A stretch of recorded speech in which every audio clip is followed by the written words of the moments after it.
So hello, what's up mga ka-J-Vlog? Welcome ulit sa panibagong video, and for today's content, ayan, i-review natin or i-full review na natin ang isa sa napakamura na 5G smartphone na pwede nyo ma-purchase, which is the Infinix Hot 60i 5G. Ito na kayang perfect 5G smartphone para sa'yo. Tara, check natin.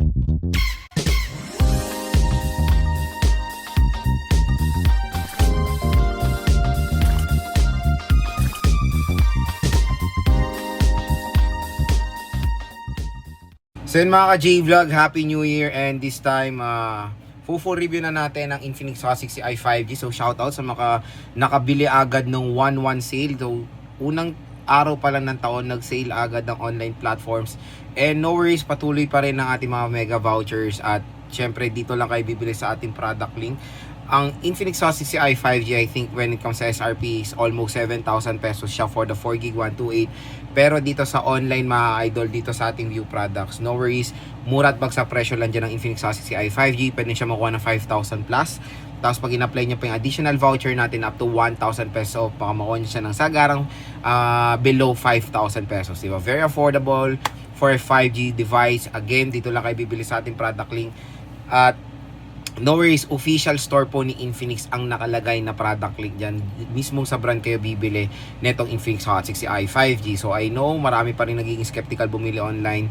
No, wag kayong matakot dahil syempre ang ating video ay malaking tulong sa mga consumers natin na gustong makatipid, especially sa online platforms kasi mura compare sa mga physical stores. And kumbaga meron pa kasing pala collaboration ang YouTube Shopping and sa mga online platforms para sa mga viewers natin, di ba?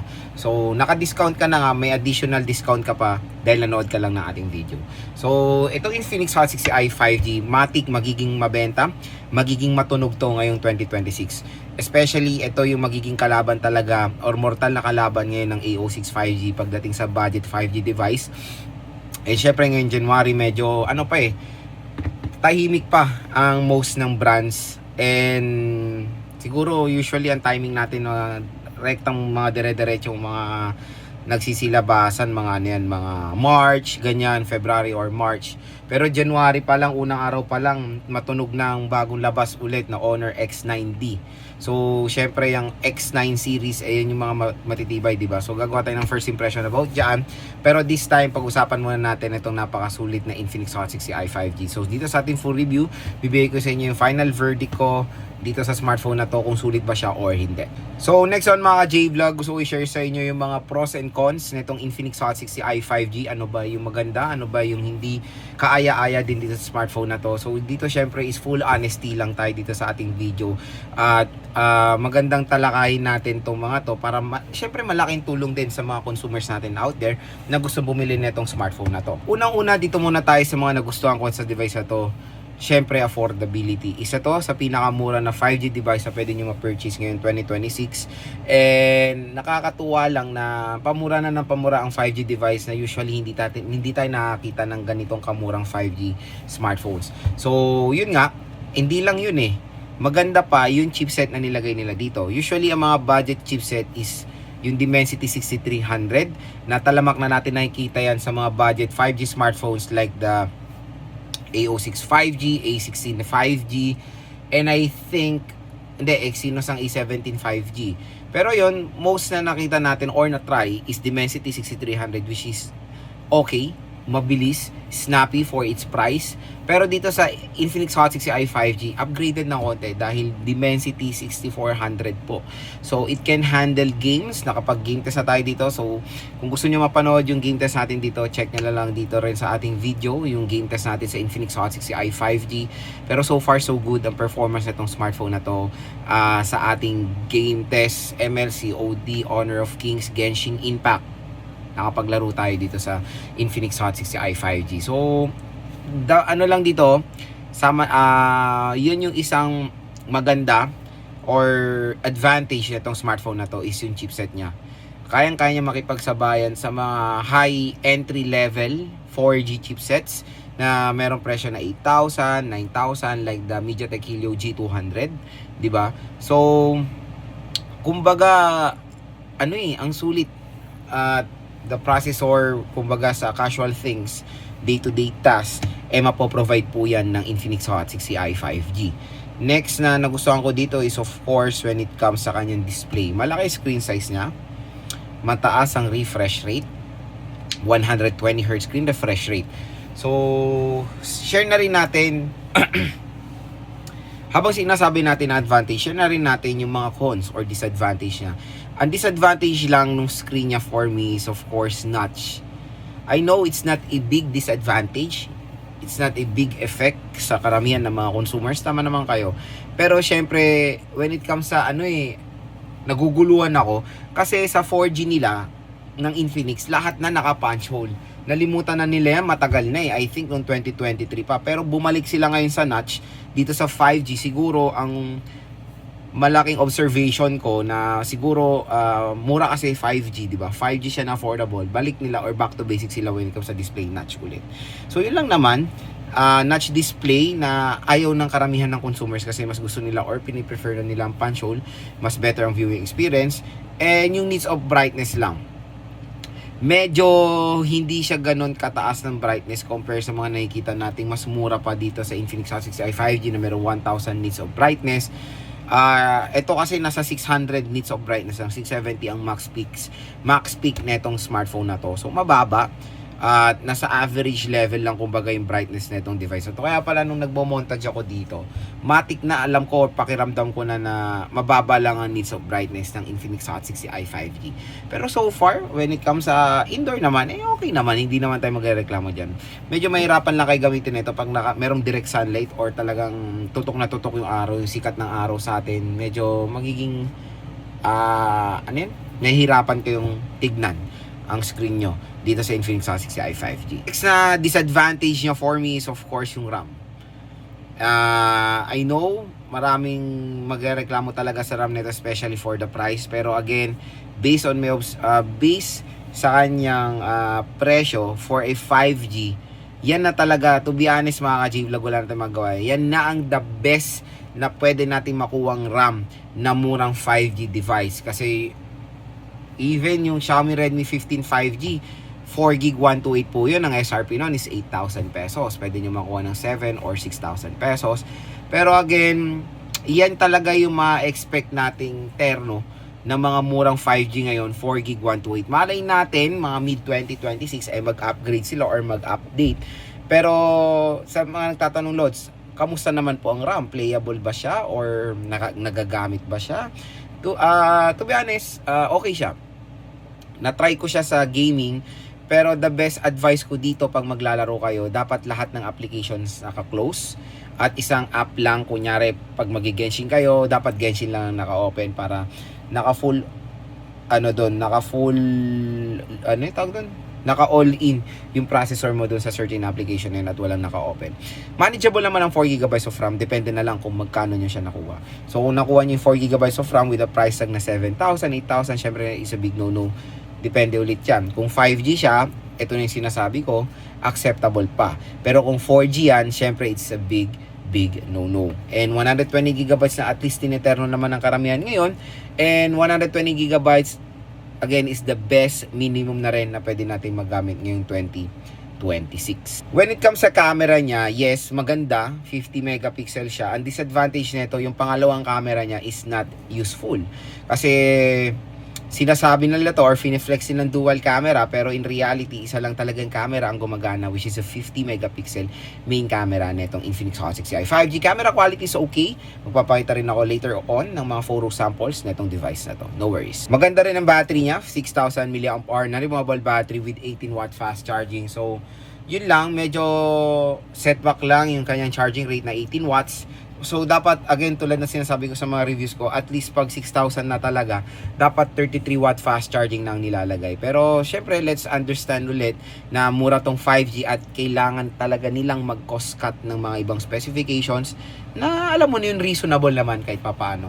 Kung gagamitin mo to for an 18 watt fast charging rate, siguro mga 1 hour 30 minutes to 2 hours, so full charge na etong Infinix Hot 60i 5G. So, kaya na lang mag-adjust kumbaga. Pero when it comes sa battery performance, superb naman and matagal siya malobat. Nung nag-download ako dito, standby time niya is great, napakatagal. And nung naglaro ako, konti lang naman din ang nabawas sa kanyang battery capacity. Ito pa, ang isang buying factor nyo dito na kailangan na natin ngayon 2026, NFC. So ito po ay merong NFC na syempre ngayon since lumabas ang Google Pay dito sa Philippines, kailangan natin ng NFC. So for wireless payment, kumbaga. So yun lang mga ka-J-Vlog, so far yung mga nagustuhan ko or yung mga disadvantage din na napansin ko dito sa Infinix Hot 60i 5G. So kung interested kayo bumili na itong device na to, again, nandito lang yan sa ating product link. I-click nyo na yan dahil sobrang mura lang dyan. Pwede nyo makuha to 5G na, 5,000 pesos. Very, very affordable lang.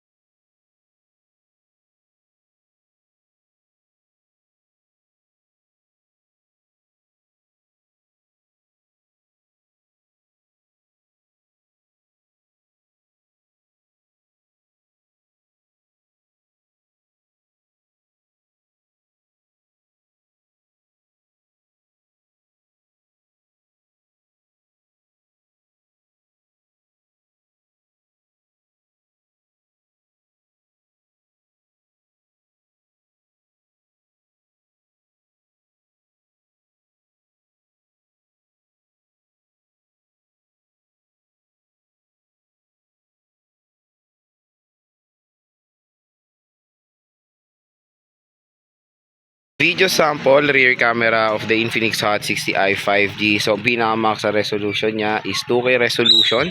Pero ang gamit natin ngayon is Full HD 1080p. Pero maganda dito is support niya is 60 FPS. Ayan, malinaw din naman ang kanyang camera. In fairness, for a budget 5G device. And again, yung ano nito, oras is 5:40. At medyo dumidilim na pero the quality is okay pa naman. May mga noise. Ayan, pero mas better siguro pag nasa ano na to, nasa magandang tama ng ilaw kumbaga. Video sample front facing camera of the Infinix Hot 60i 5G. So ang pinaka-max sa resolution niya is 2K resolution. So sa rear is wala siyang support sa any 60 FPS. Dito sa front facing camera niya is merong support sa 30 FPS Full HD 1080p. So okay naman ang front facing camera na itong smartphone na to. At partida yung quality ng ilaw is padilim na. Ayan.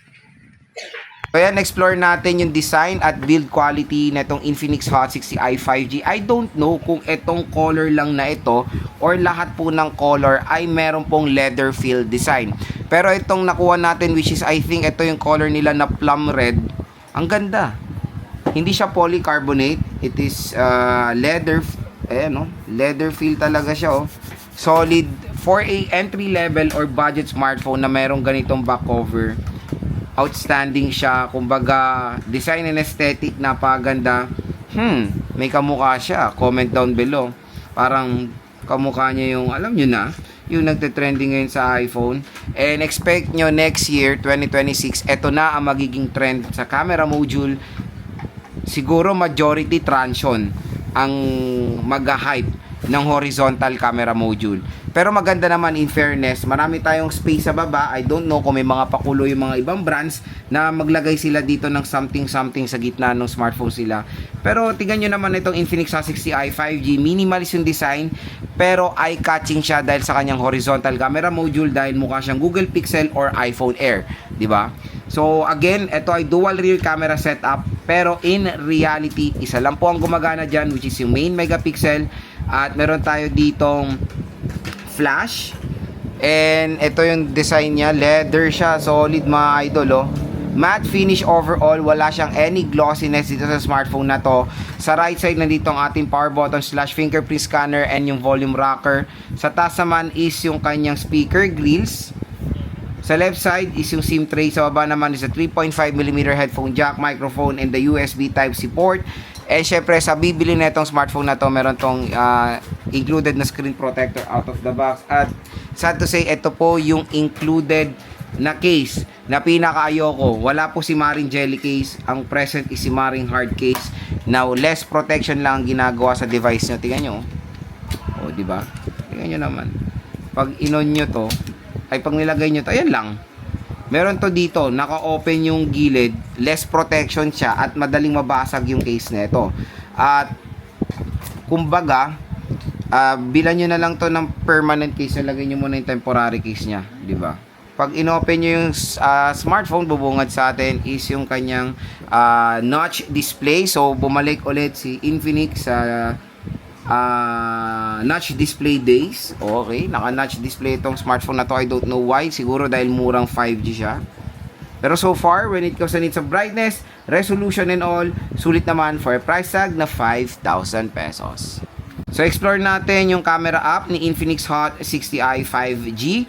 So, nandito tayo ngayon sa camera mode niya. So, we have here a 2x zoom. Pag zoom nyo pa further, meron tayong 15 times digital zoom. Tapos, meron tayong mga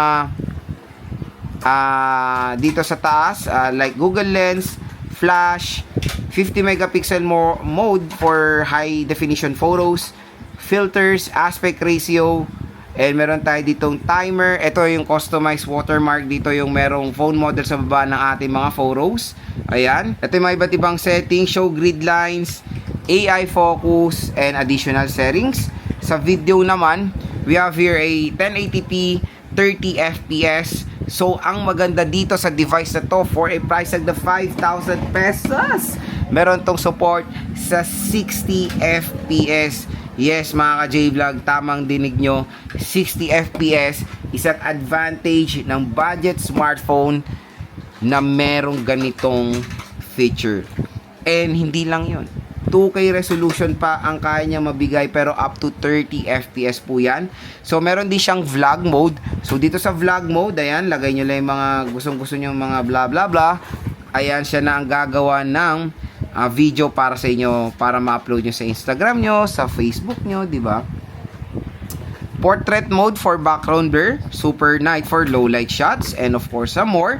Meron tayong slow motion, time lapse, dual video, AIGC portrait, sky shot. Ito pinaka-favorite ko sa Transsion. Meron silang sky shot. For example, nasa Tagaytay kayo, makulimlim. Gamitin nyo tong sky shot, mga J-Vlog. Gagamit siya ng AI para gumanda, magka-rainbow ang inyong photo. Diba? So, meron tayong Pro Mode, Panorama, and Scan Documents. So, sa front-facing camera or front-facing camera, front-facing. ayan, meron tayo ditong aspect ratio. Ako yan eh. Akin lang yun. Meron tayo ditong watermark. Sa video naman, sad to say, wala siyang 60 fps sa front. Pero it's okay dahil meron siyang 2K resolution sa front-facing camera. So, ayan mga ka-J-Vlog, ang camera app ng Infinix Hot 60i 5G. Marami kayong magagawa for a price tag na 5,000 pesos. So, biometrics test tayo dito sa Infinix Hot 60i 5G. So, try natin yung kanyang fingerprint scanner. Start tayo. Uy, in fairness, for the fingerprint scanner, fast and accurate naman. Next is face unlock. Face. So, pagdating sa face unlock, ayan, fast and accurate din. So, speaker test tayo dito sa Infinix Hot 60i 5G. So, try natin yung kanyang speaker. I think it's a single speaker. Try natin. Welcome ulit sa panibagong video, and for today's video, Yes, single lang siya. Sulit pa talaga siyang Ganyan talaga mga single. Tara, pag-usapan natin. So yun mga ka-J-Vlog, bagong labas nga lang itong Oppo Pero itong Oppo tinatakpan ko A6X, dito, shoutouts sa mga nanonood ng lumalabas ating pa rin mga yung music, yung sound. dito sa smartphone na to, pero soon i-review rin natin ito. May lumalabas. Ay, galing oh, nakatakip na, pero lumalabas pa rin. Oh. And this time, tatalakayin natin since payday sale po ngayon at Ayaw mo ba to? Ito yung sinasabi ko sa inyo mga ka-J-Vlog na ano i-click nyo dito yung view products ayan oh. O diba? Ito ay bagong labas ngayong December 2025 at ito po yung successor sa very famous So pagdating sa speaker ng Infinix Hot 60i 5G, Yun lang naman yung nakakalungkot na part dito sa device na to. Mahina po speaker niya compare sa mga ibang smartphone na merong single speaker pero merong feature na pwede mag-extend ang kanilang volume beyond 100% volume. So kung i-rate ko ang speaker na ito for its price, 1 aloys ng highest compare sa mga ibang brands, ang score ko dito mga ka-J-Vlog nasa 6.5. So yan ang ating full review dito sa Infinix Hot 60i 5G. The main question, Lods, ano po ba? Sulit po ba talaga tong smartphone na to? The quick answer dyan, definitely yes. Mas sulit to mga ka-J-Vlog dahil ito ay isa sa pinakamura na 5G na pwede nyo ma-purchase ngayon 2026 at hindi po mabagal itong device na to. Real talk yan, na-try ko na siya at nakakapaglaro rin naman tayo kahit papano, kahit na 4GB of RAM lang siya. And ang importante, okay rin naman or reasonable naman ang kanyang storage. So, and kung gusto nyo rin ng smartphone na parang Google Pixel or iPhone Air look alike, ito rin na magandang i-recommend para sa inyo, ang Infinix Hot 60i 5G. So again mga ka-J-Vlog, dito lang kayo bibili sa ating product link. At pag dyan kayo bumili, meron pong special voucher na naghihintay sa inyo up to 1,000 pesos off. Grab nyo na yung opportunity na yan dahil sayang po ang inyong makukuha discount voucher dito sa ating video. So sana nakatulong po itong mga sinabi ko sa inyo kung nagde-decide kayo bumili ng isang napakamura na 5G device ngayong 2026.